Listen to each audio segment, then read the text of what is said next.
I'm Rakisha Pittman, and I am turning talents into treasure.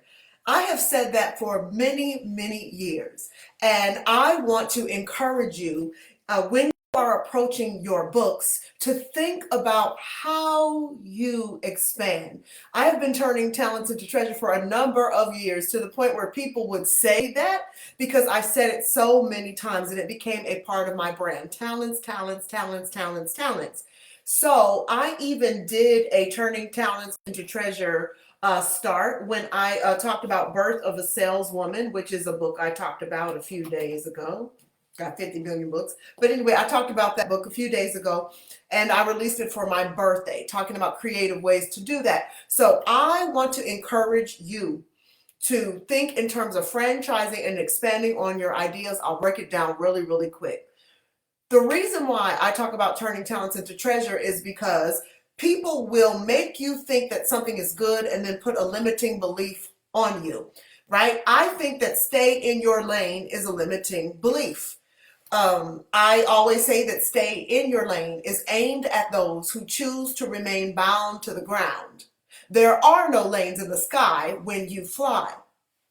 I had this idea that going beyond purpose, because I came through a period where people were talking about the purpose driven life and people were still confused. I would see grown adults crying because they hadn't discovered their purpose. I don't believe you're stuck in one thing on this earth for the rest of your life. However, I do believe we all have a core talent. That's what I call it.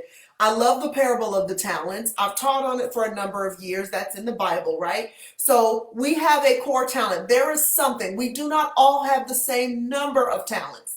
That is what it is. It ain't fair. It ain't right. But we don't all have the same number of talents, but we all have something to double up on. We all have something that we can take and multiply. So because I've been talking about talents for a number of years and stay in your lane, do not stay in your lane, I believe that if you discover what your core talent is, you can go into any industry that can use that core talent. So I have said many, many times, my core talent is teaching and training. So even as I have entrepreneur, author, speaker, trainer, I realize that all of my business endeavors have been training. My very first business was teaching. So I had an event business, but it was teaching. It was for me to book myself, like I talk about in 7 ways to get speaking engagements. So that is my area. I communicate. Hey, Genevieve, multiply. I communicate. I communicate through books. I communicate through training. I communicate through professional speaking. I am teaching and I am training. So these are ways that I can teach and train not only in person, but expand that brand. Okay, so I want you to think about that. And as you have ideas that you circle around over and over again, start to think about it in terms of a franchise. Some people approach their books as one-offs, right? So they just think of one book. There are certain things, especially because I'm in the training industry, teaching and training industry, I am like, how can I continue to talk about that? A good example of this is John C. Maxwell. I have read almost every book that John C. Maxwell has published. His recurring theme is leadership. His core talent is leadership, right? So he's talking about leadership this and leadership that, and all of his books have some theme of leadership. So I'm thinking if one person can do the same subject at least 100 ways, then there's a way that I can franchise my ideas too. So I'm always talking about talent and turning talent into treasure and cultivating your core talent. So that's the book. This is book number 18 of 19. We're almost there. Cultivate your core talent. And remember, as I've been talking through this series all month as we march into publishing, it's a quick read. It's a short read. When I do short reads, I do short reads to generate leads. That's me. You don't have to do it the way that I do it. I do short reads for lead gen, which means that I want them to actually read through the whole book. And this does not feel intimidating. Remember when I released my first book, I always go back to that overachiever, right?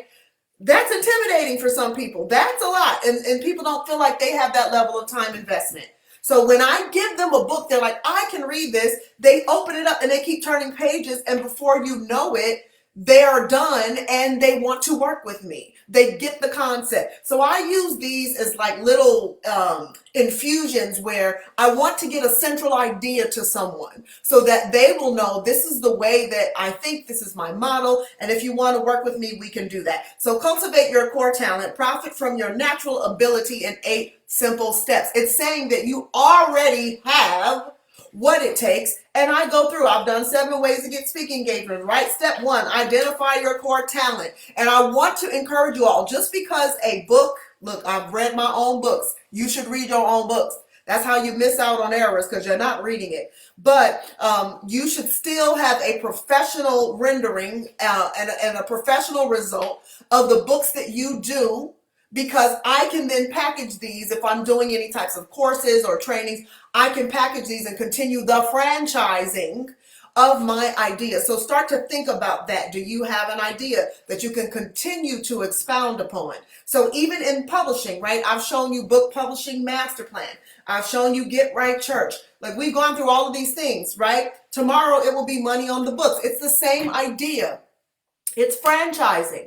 It's taking an idea, publishing, and then all of these different ways, ABCs of authorship, all of these different ways that I can communicate the subject more clearly and more focused, so that people continue to look for my publishing and they continue to read my books, and it also meets the needs of people. So because I've been in the publishing industry for a long period of time, we're teaching and training for a long period of time, there are certain questions that come up, especially how do I get money to do a book? So I can't assume that everybody has the finances, because it does take finances to do that. So I want you to listen to the questions that people keep asking you as you are speaking, as you are writing, or if you're new to this, right? People are still asking you something over and over again. You've heard something over and over again. So the questions that I get asked over and over again, I continue to expand, because the more I'm in the industry, the more refined I'm going to get, and the more I'm going to see the gaps and the needs that are there.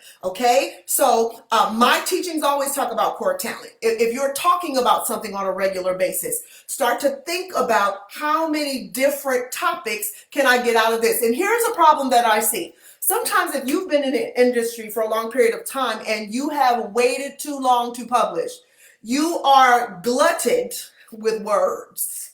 So you are big with words, and you try to stuff all of those words into one book. That is kind of not the society we're living in today.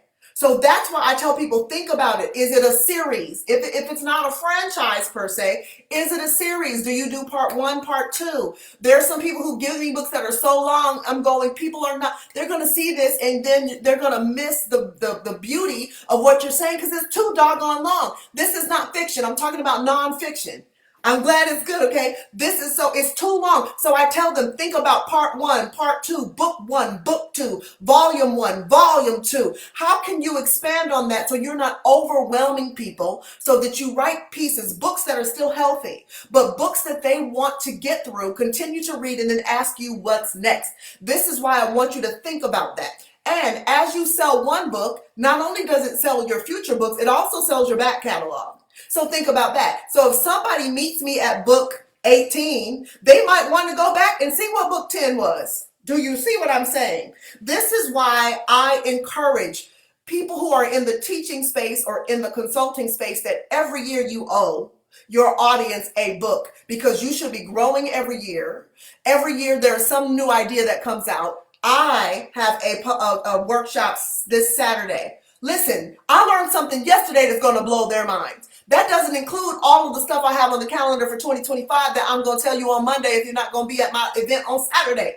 Do you see what I'm saying? So I just learned something mind-blowing that now is new that I have to teach people, and then I can go into some of my other books and do a revision and say, this is how you do it. Because time changes, technology changes, access changes, and there's certain information that will completely change the game, game changers, that will completely change the game for certain people. So I do encourage you, if you find something that's minor, or if you, a minor revision is what I'm saying, or if you find something mind-blowing, go and update that book and make sure that it's always current and always be moving forward in this. Okay, so think about what are your ideas that expand beyond one title, and then how can you do a series or interconnected beliefs that keep people coming back for more.